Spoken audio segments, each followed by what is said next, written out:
Hi friends, ఈరోజు మనం 2021లో release అయిన బ్రెయిన్ టీచ్ అనే మూవీ ఎక్స్ప్లెనేషన్ చూడబోతున్నాం. ఈ మూవీ స్టార్టింగ్ లో ఒక గోల్ఫ్ కోర్ట్ మంచుతో కప్పబడి ఉంటుంది. అక్కడే చాలా మంది మనుషులు ఒక కొత్త రకమైన బయో ఫెర్టిలైజర్ ని యూజ్ చేసి అక్కడ మంచు మొత్తాన్ని కరిగించడానికి ట్రై చేస్తూ ఉంటారు.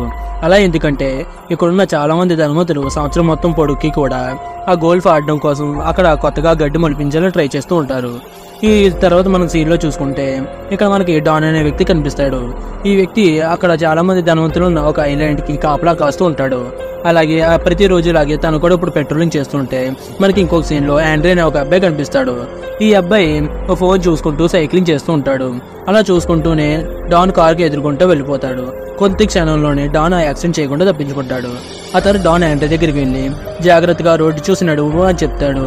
ఆండ్రే డాన్ మాటలు పట్టించుకోకుండా అక్కడి నుంచి తన ఇంటికి వెళ్ళిపోతాడు. ఈ సిటీ నుంచి ఐలాండ్ కి వెళ్ళాలంటే అక్కడున్న ఒక బ్రిడ్జ్ మాత్రమే దారి.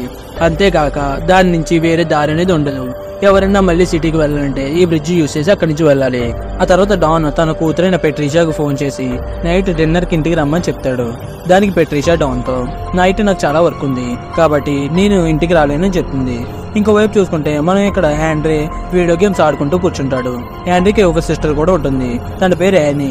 వీళ్ళిద్దరిని చూసుకోవడానికి వాళ్ళ అమ్మ ఒక కేర్ టేకర్ ని కూడా అపాయింట్ చేసింది. తన పేరే కెమేలియా. ఆ రోజు ఆండ్రీ వాళ్ళ అమ్మ రావడం చాలా లేట్ అవడంతో ఇక్కడ కెమేలియా ఆండ్రీ దగ్గరికి వచ్చి తన సిస్టర్ని చూసుకోమని చెప్పి అక్కడి నుంచి వెళ్ళిపోతుంది. బేబీని చూసుకోమడంతో ఆండ్రీకి ఫుల్ ఫ్రస్ట్రేషన్ వస్తుంది. ఇంకోవైపు డాన్ నిప్పు వెలిగించడం కోసం కర్రలతో చాలా ట్రై చేస్తాడు కానీ పని అవ్వదు. ఆ తర్వాత గన్ పౌడర్ తెచ్చి ట్రై చేస్తాడు. దాంతో ఒక చిన్న బ్లాస్ట్ జరుగుతుంది. దానివల్ల ఇక్కడ డాన్ మొహం అంతా నల్లగైపోతుంది. చాలా లేట్ అవడంతో అక్కడ సోఫాలోనే పడుకుని పోతాడు.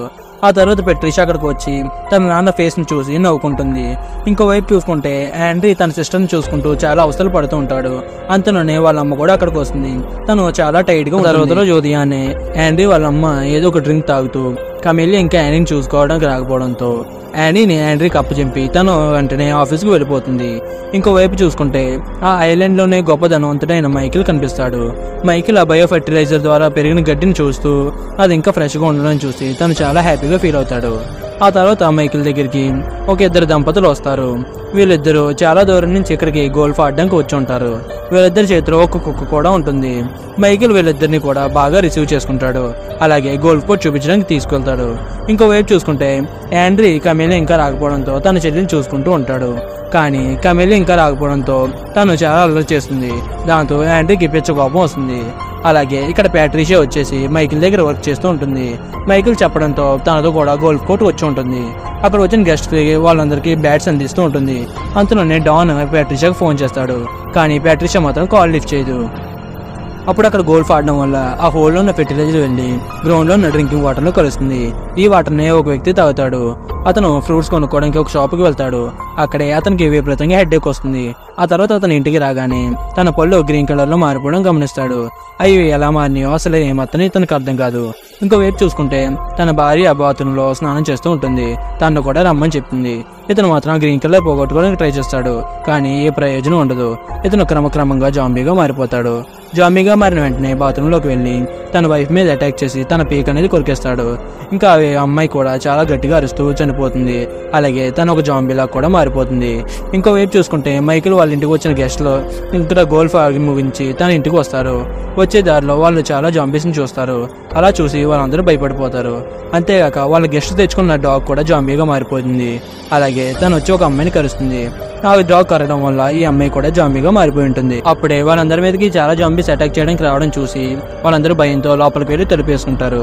అప్పుడే అక్కడికి వచ్చిన గెస్ట్ తెచ్చిన కుక్క కూడా జాంబీగా మారడంతో తన వాండర్ కరికేస్తుంది. ఆ వాండర్ కూడా జాంబీగా మారిపోతాడు. అతను ఇప్పుడు మైకిల్ వెంట పడతాడు. మైకిల్ అతని నుంచి తప్పించుకుని ఒక రూమ్ లోకి వెళ్లి దాక్కుంటాడు. ఇంకోవైపు చూసుకుంటే ఎవరో ఒక లేడీ తన ఇంటి చుట్టూలో ఏదో జరుగుతుందని చెప్పి డాన్ ని చెక్ చేయడం కోసం పిలుస్తుంది. అక్కడికి వచ్చిన డాన్ ని మొత్తం చెక్ చేస్తుంటే అక్కడ ఉన్న వాళ్ళందరూ జాంబీగా మారడం చూసి అతను చాలా షాక్ అయిపోతాడు. ఇంత లోపల తను పిలిచిన అమ్మాయి కూడా ఒక జాంబీగా మారిపోయి డాన్ పై అటాక్ చేస్తూ ఉంటుంది. జాన్ అతని నుంచి తప్పించుకుని ఒక కార్ లోకి దాక్కుంటాడు. ఆ తర్వాత జాన్ ఏం జరిగే తెలియక పెట్రిషాకి ఫోన్ చేస్తాడు. పెట్రిషా మాత్రం డాన్ ఫోన్ లిఫ్ట్ చేయదు. ఎందుకంటే తన మీద కూడా జాంబీస్ అటాక్ చేస్తూ ఉంటాయి. తను ఆ జాంబీస్ రాకుండా ఒక రూమ్ లోకి వెళ్లి లోపల రాకుండా అడ్డుకుంటూ ఉంటుంది. ఇంకోవైపు చూసుకుంటే ఆండ్రీ వాళ్ళ అమ్మ కూడా ఇదే వాటర్ తాగి జాంబీగా మారిపోయి ఉంటుంది. అలా జాంబీగా మారి ఆండ్రీ మీదకి అటాక్ చేయడానికి వస్తూ ఉంటుంది.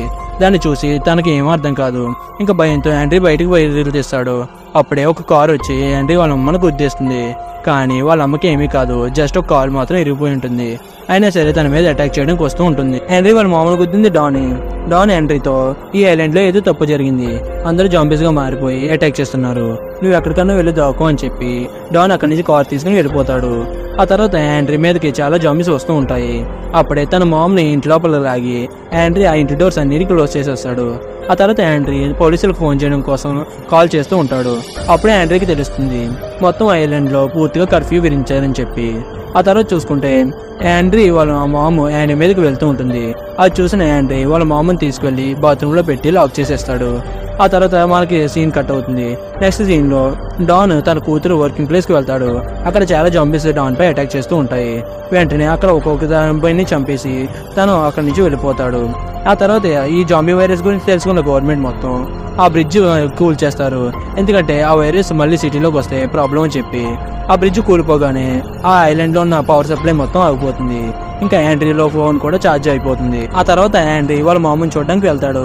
తన వెనకాల యానీ కూడా వెళ్తుంది. యానీని చూసి వాళ్ళ మామ యానీపై అటాక్ చేయడానికి వస్తుంది. అది చూసిన యాండ్రీ వాళ్ళ మామని డైవర్ట్ చేసి ఆ బాత్రూమ్ లోంచి బయటికి తీసుకువెళ్తాడు.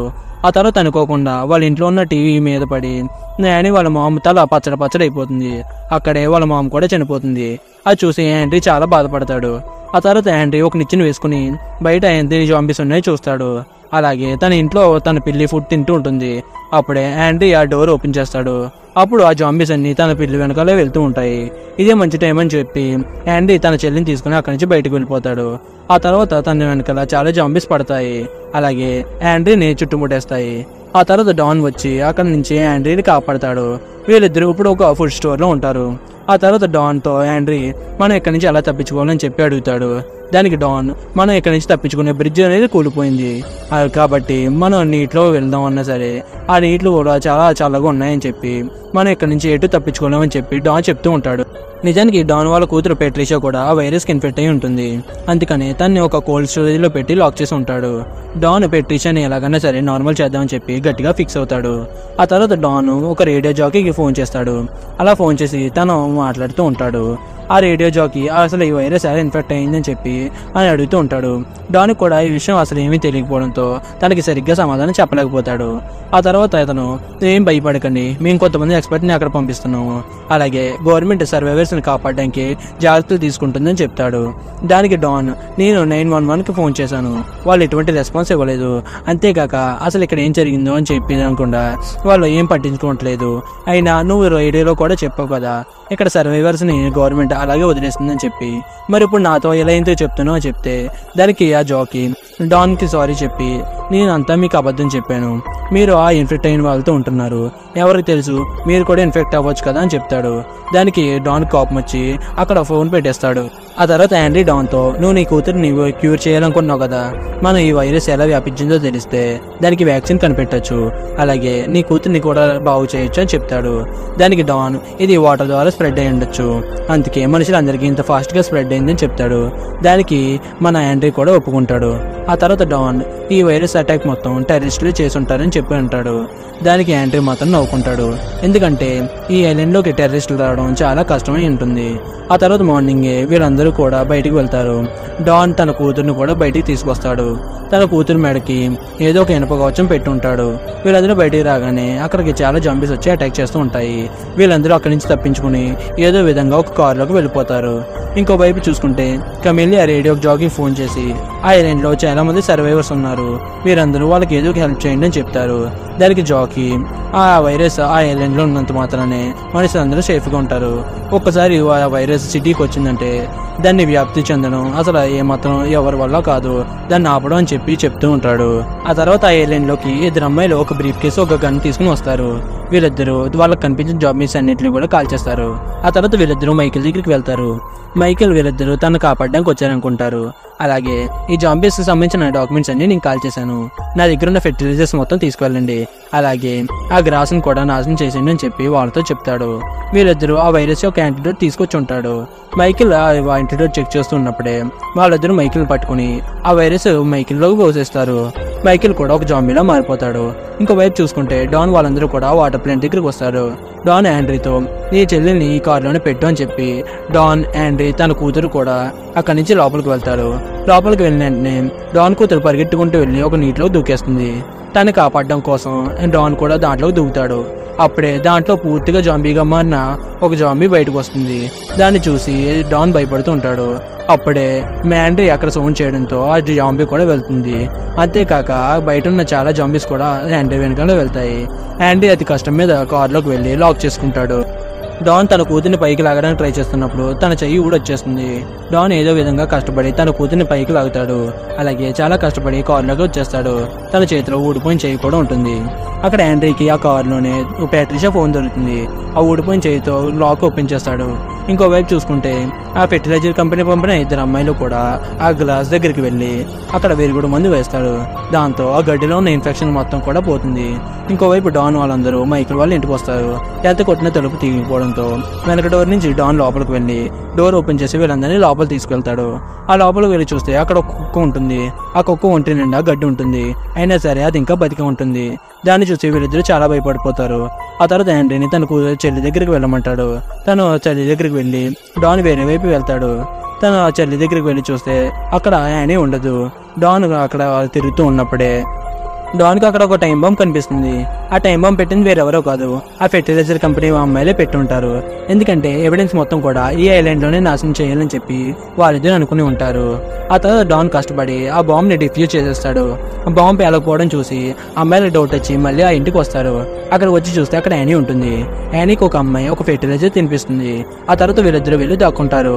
ఇంతలో అక్కడికి యాండ్రీ వచ్చి తన చెల్లెల్ని తీసుకుని అక్కడి నుంచి వెళ్ళిపోవడానికి ట్రై చేస్తాడు. అంతలో వాళ్ళిద్దరు అమ్మాయిలు అక్కడికి వచ్చి యానీ కూడా ఆ ఫెర్టిలైజర్ చేస్తారు. అంతలో ఇక్కడ యానీ కూడా జాంబీగా మారిపోవడంతో ఒక అమ్మాయిని కరిచేస్తుంది. అప్పుడే అక్కడికి డాన్ కూడా వస్తాడు. డాన్ కూడా ఇప్పుడు ఒక జాంబీలా మారిపోయి ఇంకొక అమ్మాయి మీద అటాక్ చేసి తన్ని కూడా జాంబీలా మార్చేస్తాడు. అంతలో అక్కడ ఉన్న ఒక యాంటీవైరస్ అనేది బయటకు వచ్చేస్తుంది. అది బయటకు వచ్చేసి యానీకి అలాగే డాన్ ముక్కులోకి కూడా వెళ్తుంది. డాన్ ఇక్కడ యాండ్రీని అటాక్ చేయడానికి వచ్చినప్పుడు తన చేతిలో ఉన్న పిల్లని చూసి అటాక్ చేయకుండా అక్కడి నుంచి వెళ్ళిపోతాడు. ఇక్కడ ఇద్దరు అమ్మాయిలు జాంబీగా మారిపోవడంతో ఒకరినొకరు షూట్ చేసుకుని చంపేస్తారు. ఆ తర్వాత యాండ్రీ అక్కడి నుంచి పారిపోతాడు. అలాగే ప్యాట్రిషియా ఫోన్ తీసుకుని తన చెల్లితో ఒక వీడియో రికార్డ్ చేసి దాన్ని మీడియాకు పంపించి తనకి హెల్ప్ చేయమని చెప్పి అందరినీ అడుగుతాడు. ఆ వీడియోలో యాండ్రీని చూసి కమీలా చాలా బాధపడుతుంది. ఆ వీడియో వచ్చిన వెంటనే గవర్నమెంట్ ఒక ఆర్మీని అక్కడ పంపుతుంది. ఆ ఆర్మీ అక్కడికి వచ్చి ఆ ఇన్ఫెక్ట్ అయిన వాళ్ళని అవ్వని వాళ్ళని కూడా తన కంటికి ఎవరికి కనిపిస్తే వాళ్ళని అతి దారుణంగా చంపేస్తుంది. అలాగే ఆ యాంటీడోట్ పేర్చడం వల్ల యానీ నార్మల్ గా మారిపోయి ఉంటుంది. సోల్జర్స్ ని చూసి యాండ్రీ భయపడి అక్కడి నుంచి సముద్రపు ఒడ్డుకు వెళ్ళి దాక్కుంటాడు. అలాగే ఈ సోల్జర్స్ అందరూ కూడా ఇక్కడ మైకిల్ వాళ్ళ ఇంటికి వెళ్తారు. అక్కడ వెళ్ళి చూస్తే డాన్ అక్కడ ఉంటాడు. డాన్ అప్పటికే నార్మల్ అయిపోయి ఉంటాడు. డాన్ ఎంత చెప్తున్నా వినకుండా అక్కడ డాన్ ని తన కూతుర్ని కూడా సోల్జర్స్ చంపేస్తారు. ఇంతలో యాండ్రీని కాపాడడం కోసం కమీలి ఒక బోట్ తీసుకుని అక్కడికి వస్తుంది. వీళ్ళిద్దరూ కూడా ఆ బోట్ ఎక్కి తప్పించుకుంటూ ఉంటారు. అంతలో ప్యాట్రిషియా చెయ్యి యాండ్రీ తెచ్చి ఉంటాడు. దాన్ని సముద్రంలో వదిలేస్తాడు. దాన్ని ఒక చేప వచ్చి తింటుంది. దాంతో ఆ చేప కూడా జాంబీలో మారిపోతుంది. దీంతో ఈ మూవీ అయితే ముగుస్తుంది. ఈ వీడియో అయితే ఇంతే ఫ్రెండ్స్. ఈ మూవీ అలాగే నా ఎక్స్ప్రెషన్ మీకు నచ్చినట్టయితే ఈ వీడియోకి ఒక లైక్ చేయండి. అలాగే కొత్త వాళ్ళు ఎవరైనా మన ఛానల్కి వస్తే తప్పకుండా సబ్స్క్రైబ్ చేసుకోండి. Thank you for watching.